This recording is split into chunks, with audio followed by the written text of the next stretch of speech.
তো এখানে যা দেখতেছেন এই সব হচ্ছে গরুর গোবর। এগুলো আমি গত বছর কালেকশন করেছিলাম। তো যেহেতু আমি এরকম টপের মধ্যে গোবর নেওয়ার পরে আমি সেখানে গাছ রোপণ করব, তার আগে আমি এই যে বাকেটে গোবর নিয়েছি এর সাথে আমি এখন মাটি মিক্স করব। মাটি মিক্স করার পর আমি এই রকম টপগুলোতে যে ধরনের গাছ রোপণ করার সেগুলো রোপণ করব। এর বাইরে আমি মাটিতে আপাতত কোনো সার ব্যবহার করব না, শুধু এই গোবরটাই থাকবে। আর গাছ বড় হওয়ার পরে সেটি আপনাদের সাথে শেয়ার করব। যখন যে সারের প্রয়োজন সেটি দেব, অবশ্যই আপনাদেরকে তখন দেখাবো। অনেকেই আমার ভিডিওতে জানতে চান যে আমি যে চারাগুলো রোপণ করি সেখানে আমি কোন ধরনের মাটিটা ব্যবহার করি। তো আমি সবসময় আপনাদের বলি যে আমি এই মাটিটা ব্যবহার করি, এটি হচ্ছে আজদার একটি মাটি। তো এই মাটিটি আমি সবসময় ব্যবহার করি, তার কারণ হলো এটা গাছ থেকে এই মাটিটি তৈরি হয়েছে, আর এই মাটিটি অনেক গরম থাকে অন্যান্য মাটির চেয়ে। তো এই মাটিটি আমি সবসময় ব্যবহার করি। আর আজকেও ওই যে একটু আগে দেখলেন যে গোবরের মাটি নিয়েছি, সেই মাটির সাথে আমি এখন এই যে এটা মিক্স করে দেব। তারপরে এখানে আজকে একটি শসার গাছ রোপণ করব।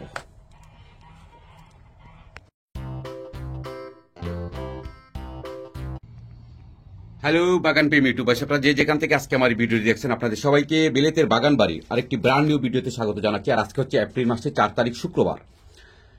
আজকেও আপনাদের জন্য অত্যন্ত স্পেশাল একটা ভিডিও হতে যাচ্ছে। আপনারা যারা শীত প্রধান দেশে সামার গার্ডেনিং করেন, বিশেষ করে বাংলাদেশ সবজি চাষ করেন, এবং আপনাদের যাদের কাছে বাংলাদেশি ক্ষীরা অনেক পছন্দ, তাদের জন্যই আজকের ভিডিও। তো এই যে দেখতেছেন এখানে সবগুলোই হচ্ছে, এই সব চারাগুলো হচ্ছে বাংলাদেশি ক্ষীরার চারা। এবং দেখতে পাচ্ছেন যে আজকে এপ্রিল মাসের 4 তারিখ এই চারাগুলো যদি একটু দেখেন কত হেলদি। এই যে দেখুন, এই যে মাত্র এই পটের মধ্যে মাত্র 1 মুঠ মাটি। তো এই মাটির মধ্যেই এই দেখুন কত সুন্দর হেলদি এই ক্ষীরার চারাগুলো। আর আপনারা যারা নিয়মিত আমার ভিডিও দেখেন আপনারা জানেন যে প্রতি বছর আমি বাংলাদেশি ক্ষীরাগুলো রোপণ করি একদম বাংলাদেশের মতো, একদম ওই মাটির মধ্যে আমি কোনো মাছা দিই না, এবং দেখতে অসম্ভব সুন্দর লাগে। আমরা যারা শীত প্রধান দেশে সামার গার্ডেনিং করি আমরা কিন্তু শখের জন্যই করি। তো আপনার বাগানে কোনো ফসল যদি ঠিক বাংলাদেশের মতো দেখতে পারেন তাহলে সেটি তো মনে হবে যেন আপনার শখের বাগান পরিপূর্ণ। তো এই সবগুলি হচ্ছে ক্ষীরার চারা। আর আপনারা যারা আমার আগের ভিডিওগুলো দেখেননি আপনারা দেখে আসতে পারেন কিভাবে এই ক্ষীরাগুলো বাগানে ধরে। অসম্ভব মজার একটি ক্ষীরা, এবং এটি হচ্ছে হাইব্রিড এবং খাটো জাতের। খুব অল্প দিনেই কিন্তু এই ক্ষীরা গাছ থেকে আপনি ক্ষীরা হারভেস্ট করতে পারবেন। এবং আরেকটা বিষয় আপনাদেরকে বলি, ক্ষীরার অনেকগুলো ভ্যারাইটি রয়েছে, তার মধ্যে এই ভ্যারাইটিটি সবচেয়ে ভালো। তার কারণ হলো এটি এই শীত প্রধান দেশগুলোর জন্য মানানসই। আমাদের এই সামারেও কিন্তু অনেক সময় রাতের বেলা অনেক ঠান্ডা পড়ে যায়, এই ঠান্ডার মধ্যেও কিন্তু এই ক্ষীরার ভ্যারাইটি যে গাছ, এই গাছগুলোর কোনো ক্ষতি হয় না।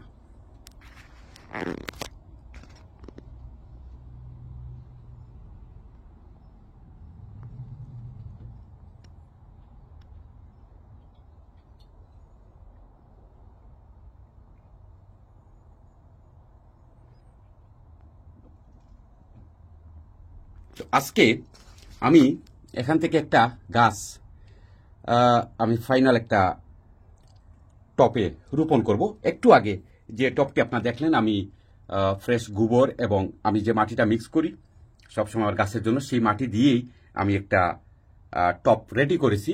সেই টপের মধ্যে আজকে এখান থেকে একটা ক্ষীরা গাছ রোপণ করব। এই ক্ষীরার গাছগুলো আপাতত আমি কোনো ধরনের খাবার দিচ্ছি না, এই যে মাটিতে আমি বীজ রোপণ করেছিলাম সেভাবেই আছে। তবে ক্ষীরার গাছ বা অন্যান্য যে কোনো সবজির গাছ যদি আপনি পর্যাপ্ত সূর্যের আলোতে রাখতে পারেন এবং পরিচর্যা তো অবশ্যই করতে হবে, তাহলে দেখবেন যে ক্ষীরার গাছগুলো খুব সুন্দর এবং হেলদি হবে।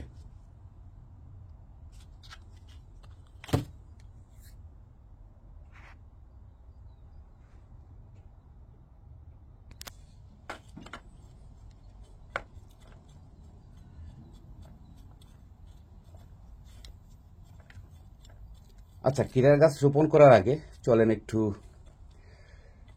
লাই পাতা হারভেস্ট করব। ঠিক এই সময়ে এই লাই পাতা আসলে বাইরে খুব একটা হবে না, তো এটি আমার গ্রিন হাউসের ভিতরে। আর এই জায়গাটা আমাকে খালি করতে হবে, এখানে আমি অন্যান্য গাছ রোপণ করব।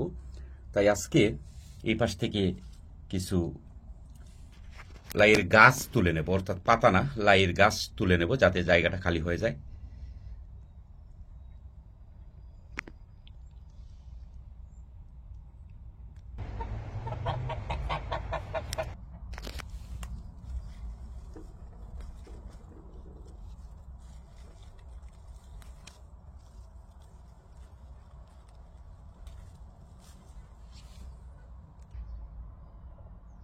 তো এই পাতাগুলো আমি এখান থেকে তুললাম। আসলে এই যে ছোট ছোট যে লাই পাতাগুলোর গাছ, বা এই যে লাই পাতার যে গাছগুলো আমি এখান থেকে তুললাম, এগুলো দিয়ে আসলে আমি কখনো ভর্তা খাই না। ভর্তা এগুলো দিয়ে খুব একটা ভালো লাগে না। তবে এটি দিয়ে কিন্তু তরকারি অনেক বেশি ভালো লাগে। তো যেহেতু এটা দিয়ে ভর্তা হবে না তরকারি, তার জন্য খুব বেশি দরকার নেই। তরকারির মধ্যে শুধুমাত্র একটা ফ্লেভারের জন্যই কিন্তু এগুলো আসলে খাওয়া হয়। তো এই জায়গাটা খালি হয়ে গেছে, বাকি এই অংশ আছে, এগুলো তো আর বড় হয়ে যাবে। আর এই লাই পাতা কিন্তু আমার বাইরে, অর্থাৎ আমার বাগানে কিন্তু অনেক বড় বড় বিশাল গাছ রয়েছে, সেখানে অনেক পাতা। তো সেগুলো যদি আমাদের ভর্তা খাওয়ার দরকার হয় তাহলে ওই পাতা দিয়ে ভর্তা খাই। আর এটা দিয়ে মূলত এই কচি গাছ দিয়ে আসলে তরকারিটাই সবচেয়ে ভালো। তারপরে এই যে গাছটি দেখতেছেন, এটি হচ্ছে আমার সবচেয়ে বড় লাই পাতার গাছ। তো এই যে ছোট ছোট যে গাছগুলো আমি তুলেছি আজকে, এই সেম একই ভ্যারাইটি। তো এটি দেখেন কত বিশাল এক একটা পাতা, এই যে দেখেন। এগুলো দিয়ে আমি মূলত ভর্তা যেটা, সেটা আমার অনেক পছন্দ। এই যে দেখেন কত বিশাল পাতা, এটা দিয়ে আমি ভর্তা খাওয়ার জন্য আসলে হারভেস্ট করি এই পাতাগুলো। এবং কত পরিষ্কার দেখেন, এই পাশে কিছু নেই, এই পাশেও কিছু নেই।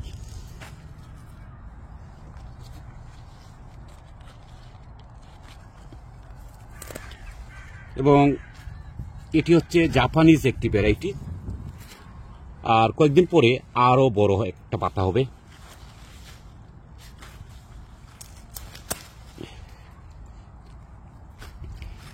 এই ধরনের দুই একটা গাছ যদি আপনার এই লন্ডনের মাটিতে অথবা যারা আমেরিকা ইউরোপে আছেন তাহলে আপনি 12 মাস এখান থেকে পাতা তুলতে পারবেন।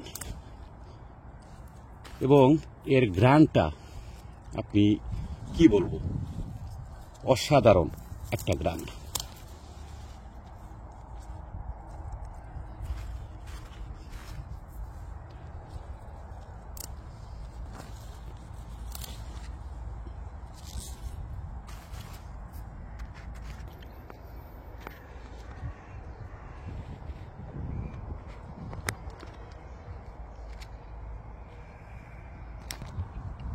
এই যে দেখুন লাই পাতা দেখলে, এই যে এই যে এই যে এই যে এই যে দেখছেন, বাগানের সবগুলো ওরা খেয়ে ফেলে। এই যে দেখুন আমার এই রাজহাঁসগুলো।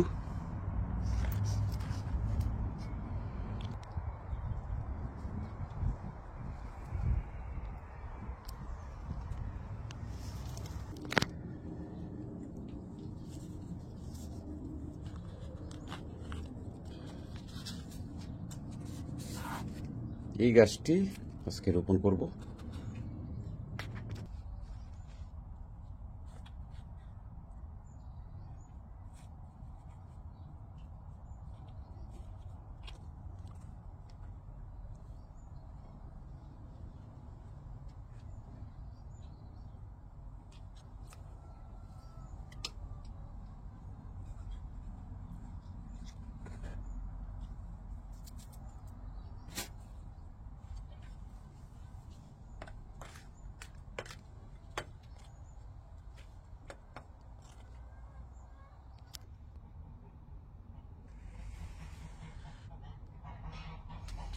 তো আজকে শসা গাছ রোপণ করলাম এবং এর আগে আপনারা দেখেছেন যে আমি এই নলডুক সিমগুলো রোপণ করেছি।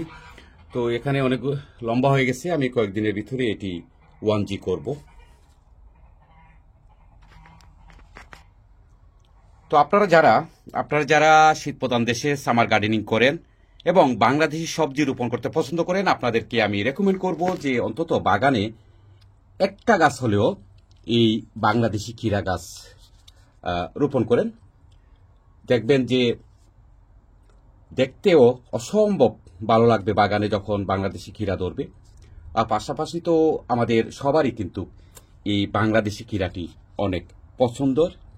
পাশাপাশি আমাদের যে নতুন প্রজন্ম, যারা আমাদের বাচ্চা যারা আছে, যারা এদেশে জন্ম হয়েছে, তারাও কিন্তু এই বাংলাদেশের এই ক্ষীরাটি চিনবে, পরিচিত হবে এবং খাওয়ায় অভ্যস্ত হবে।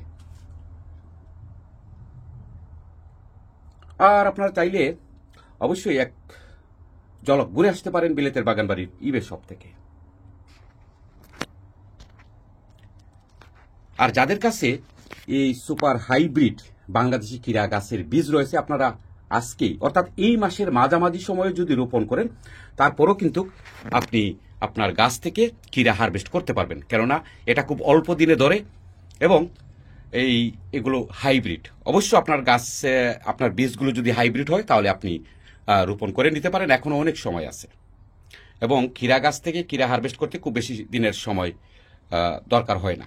তো সময় তো ভিউয়ার, আজকে এ পর্যন্তই। আপনাদের এই বাংলাদেশি ক্ষীরা সম্পর্কে কোনো প্রশ্ন যদি থেকে থাকে তাহলে অবশ্যই ভিডিও ডেসক্রিপশনে আমি তো সময় তো ভিউয়াররা, আপনাদের এই বাংলাদেশি ক্ষীরা গাছ সম্পর্কে কখন রোপণ করবেন, কিভাবে পরিচর্যা করবেন, এই বিষয়ে কোনো প্রশ্ন থাকলে অবশ্যই ভিডিওতে করবেন। আমি যথাসময়ে আপনাদের প্রশ্নের উত্তর দেওয়ার চেষ্টা করব। সে পর্যন্ত আপনারা সবাই ভালো থাকুন। আপনাদের সবার জন্য শুভকামনা রইল।